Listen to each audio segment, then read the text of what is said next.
Welcome back. This is a great story for this time of the year. It's a story of a miracle that happened right here at Royal Inland Hospital. Joining us today on the show, we have Vanessa Antoine. She and her son Asher join us on the show today. Thank you for being here. Hi. Hi. And then we have Alyssa Coquet. You are with Royal Inland Hospital Foundation. It's great to have you here as well. Vanessa was 23 weeks into her pregnancy, and as most people know, gestational time is 40 weeks. So 23 weeks is just over halfway there when she went into labor with her son, Asher. This has been obviously a huge journey for you.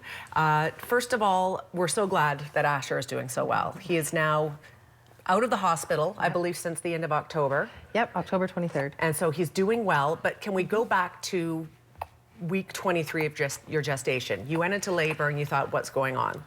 Yeah, it was a huge panic. At first I didn't realize anything had happened, and then once I realized my water had broke, the ambulance was called and I was rushed up here, and by the next morning they had flown me down to the coast because here they can't do any babies born before 30 weeks. Right.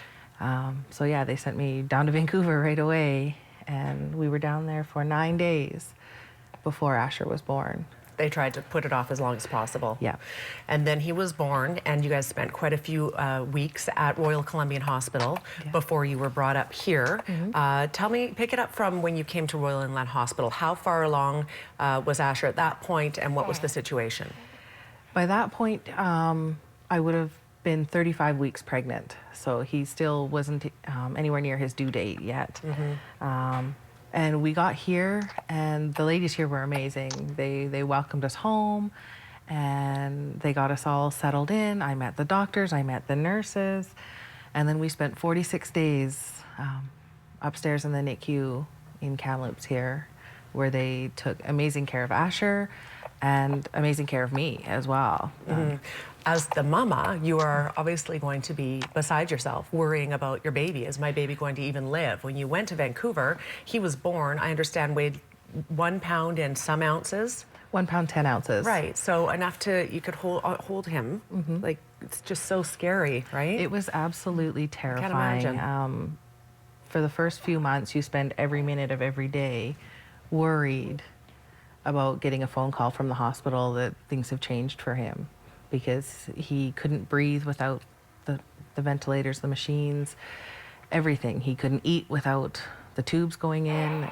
So, you know, you spend the whole time absolutely terrified that things are going to change, and they're going to change very quickly. And that there's a turn for the worse, but that call never came. No, thankfully. Yes. The only call really that... I can take the bottle. The only call that we got was after we were what they call bedlined, which is we were put on the transfer list. Wow. We were called that morning and said, you have 45 minutes to get to the hospital. The transfer team will be here. So thankfully, that was the only phone call really I ever got from the hospital. So when you arrived back at Royal Inland Hospital, some of the harder parts of the journey were over, but it wasn't over yet. Alyssa, Royal Inland Hospital is able to deal with preemies after a certain time. And once they're there, tell me how you guys work to help make sure that they are getting the best care that they need. Yeah, we have a very high level and NICU, or neonatal intensive care unit, here at RIH, and the foundation helps fund really important equipment for the NICU to make sure they can continue to care for those really little babies as young as 30, 29 weeks in that range. We just funded 3 new ventilators for the NICU, as well as a giraffe not too long ago, which is, you know what that is, a overbed warmer. And right now we're actually fundraising for another overbed warmer for the labor and delivery department. This one's called a Panda. They're about $50,000, so they're fairly significant investments for our hospital, so we really rely on the support of the community to help us with that. And you know, we all have fun at these community fundraisers, things like McHappy Day, and you know, some of the money raised. We hear about these little pieces of equipment, but Vanessa, you know firsthand that your son depended very importantly on these, right? Like, it was huge for you. He did. Without all of the equipment that they have in both hospitals, there's, at the beginning, there's pretty much no chance of his surviving. But even here, there was, there was definitely times that he absolutely relied on Right. the ventilation, the oxygen machines. Right. It's just such a lovely success story, and we so appreciate you taking the time to come on.